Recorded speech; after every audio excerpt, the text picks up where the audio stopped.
Music, one of the earliest forms of expression, what makes the world go round.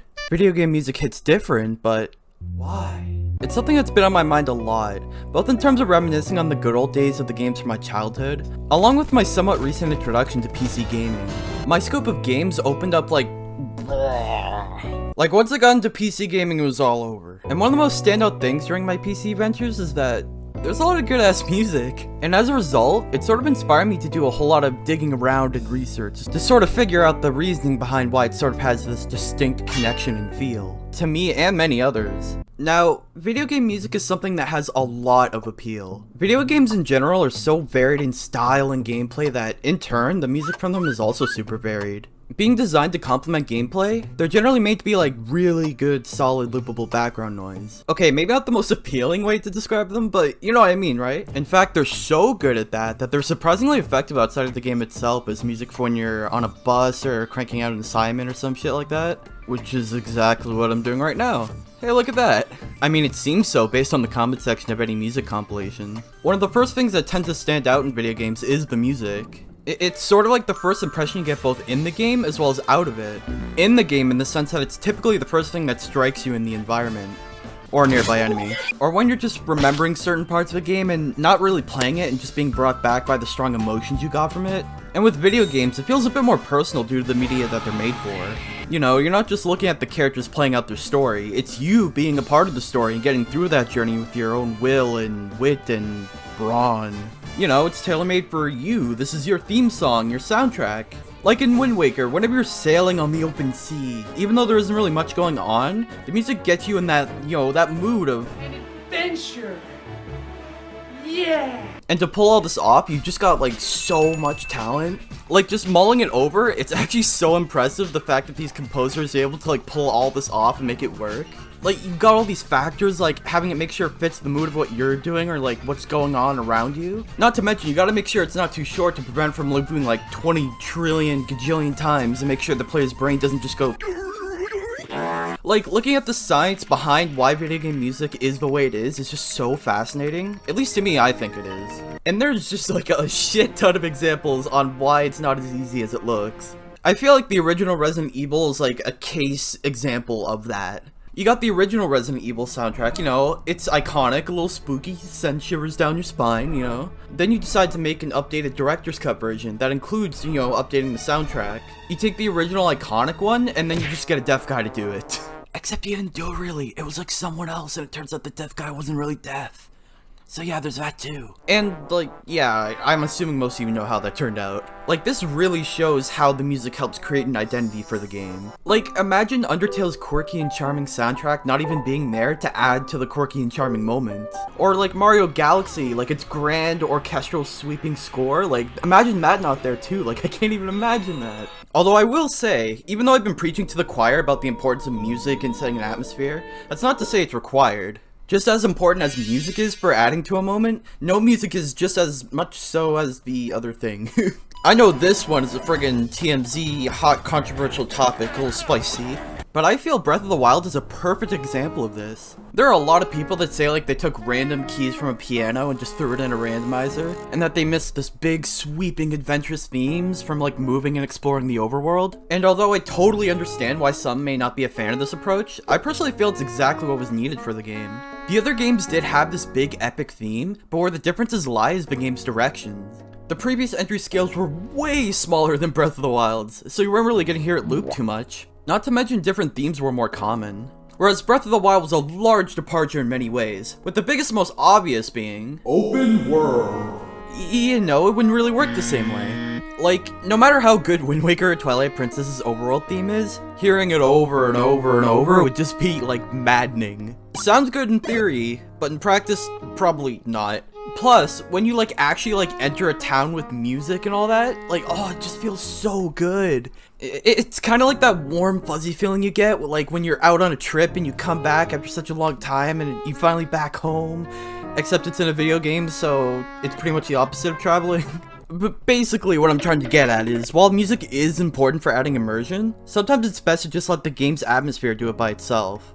It's not some moral obligation or anything. And in games like Breath of the Wild, I feel it'd really take away from doing ragdolls or wanting to cry because it just rained when you reach a cliffside. Now, there is one thing that is particularly interesting that can be done with music, outside of, obviously just setting the atmosphere. And that is, like, actually having the music respond to what you're doing in the game. Now, one I feel is, like, a really good example of taking, like, music and, like, gamifying it to enhance the world is personally, like, Nier Automata. This is a game I wanted to play for, like, so many years, and just recently I was finally able to get my hands on it. And this is also, like, sort of the game that sort of sparked it. Now, everyone knows this game for its music, and for good reason. It's fucking good as shit, yo. Arguably the thing it's most well known for. Now, the main thing that Nier Automata does with its soundtrack is like the multiple versions of like the same song. Now, this is something that's done with the majority of the soundtracks. Not all, but like most. There are like 2 or 3 or 4 versions of the same song that have sort of the same timing and skeletal structure, but each one having stark differences in the vibes. Now, this sort of idea isn't really something exclusive to Nier. An example I can think of off the top of my head is like some of the more recent Fire Emblem games. No, except for this one. They have 2 versions of the same map theme, like one that's calm for the observer mode when you're just looking over the map, and one that's like hype as shit for when you're engaging in combat and then sort of just like seamlessly transition into each other. The point I'm trying to get at is that while a lot of games have already done this sort of thing, I feel like Nier sort of puts its own unique spin on it. It's got these seamless integrations that just feel like second nature while you play. Oh, like the amusement park. Like when you're at the entrance in the center, you got the whole mix playing, but like once you enter alleyways, it transitions into a much more quiet version. Like it gets rid of like all the vocals and like some of the instruments and all that. It's like the music's becoming as hidden as like the alleys. Like it's so cool. Like little things like this are just like sprinkled all throughout the game. And I'm just talking about this one aspect of the music. There are so many unique examples like those that I can't even count them on both my hands and feet. Like, easily my favorite, at least in terms of like adding to like the gameplay and sort of the lore and whatnot, is probably A Beautiful Song. Again, it's all about the little details. Like you got like the bell chimes going to the tempo of the song and it shoots circles of like these like little ball energy things. There's also like the lasers that blast out once you reach the crescendo of the first half, and you've got the vocals there to sort of add the emotional weight and top everything off. It really gives this song, as well as like the rest of the soundtrack, such a sense of identity. It's not, oh man. Just the way it builds up to the other instruments and the vocals is just like, mwah. Oh fuck, yeah, I totally forgot about the vocals. That's probably the most distinct thing about the music that everyone notices. Now, vocals tend to be a rarity in games, and when you do see them, they're mostly just used for end credit songs where there is no game to speak of. It's literally just a bunch of scrolling text for 20 million names that are sometimes very funny. You see it in a few games like Red Dead and MGS3, but when those happen, it's during a moment where nothing else is really taking place. So in that instance, it makes a lot of sense that it's sort of the focal point. Vocals are so dynamic and distinct that it can be tricky to use as background music, especially since video game music does all this weird, like, alteration shifting nonsense. The reason why it seems to not only work well, but really well in Nier, is that the vocals aren't really standard vocals. And what I mean by that is, like, it's not an actual language, it's chaos. Chaos. Since it's basically whatever you want, now you suddenly have a lot more freedom with what you can do with said vocals. Like, man, I'm just giving this game the fucking gold award for being the gold standard. Now, this one's kind of a bit of whiplash here, but this is pretty much the one that inspired me the most to make this friggin' stupid-ass video. Guilty Gear Strive. That one is the one I'm talking about. That one in particular. I'm talking about Guilty Gear Strive.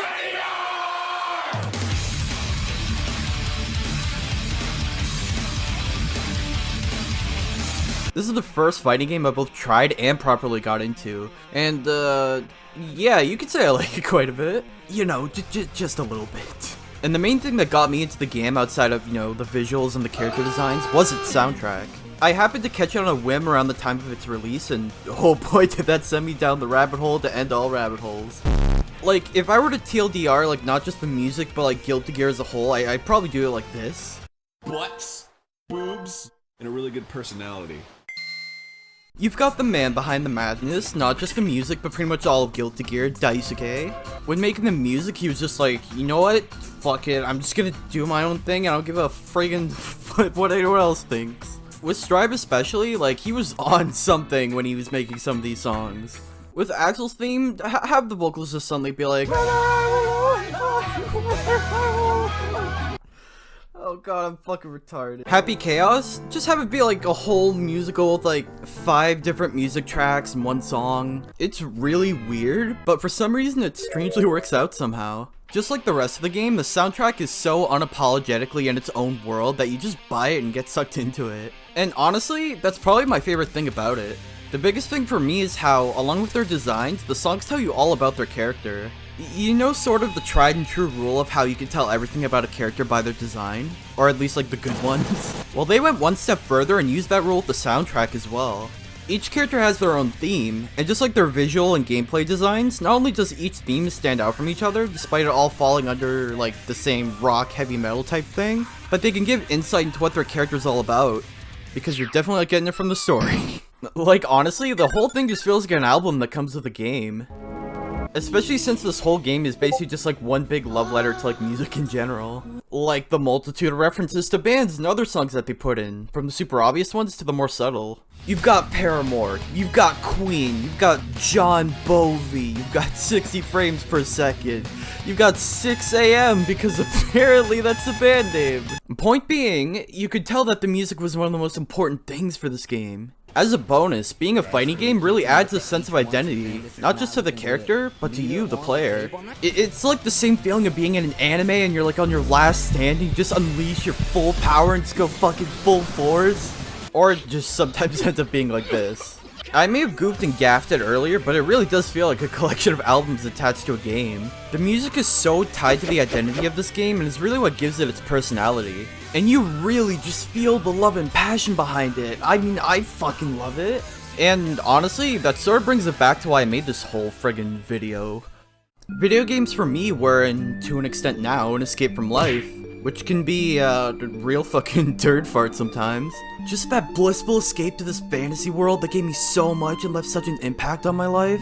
And the fact that it was something of my own action is really what felt like the difference maker, unlike the movies, shows, and songs I grew up with.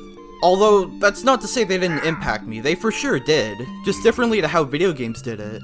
And the music from those games was the biggest connection between them and me. Whenever I'm on a bus or working on stuff or just being alone with my thoughts, I always have my headphones with some good old tunes from them video games. It always feels like I'm connecting back to those mystical worlds I traversed in and all those adventures I had. They also help introduce me to so many games I may not have been interested in. I remember traversing YouTube for OSTs of certain games and having them end up being sort of a gateway to those games. Like, Nier had always intrigued me, and listening to the music on YouTube really got me feeling a lot of things in my heart. So after many years, being able to play it was just so cathartic to me. A similar thing with Strive, like when I just so happened to hear its OST near its launch, it got me to finally try a fighting game, which I had no interest in prior. That's probably why the music is one of the biggest takeaways for a game, at least for me. If a game has a really good soundtrack, it can really elevate my view on it since it tends to be what I think of games when I'm not playing them. For example, even though Sonic is,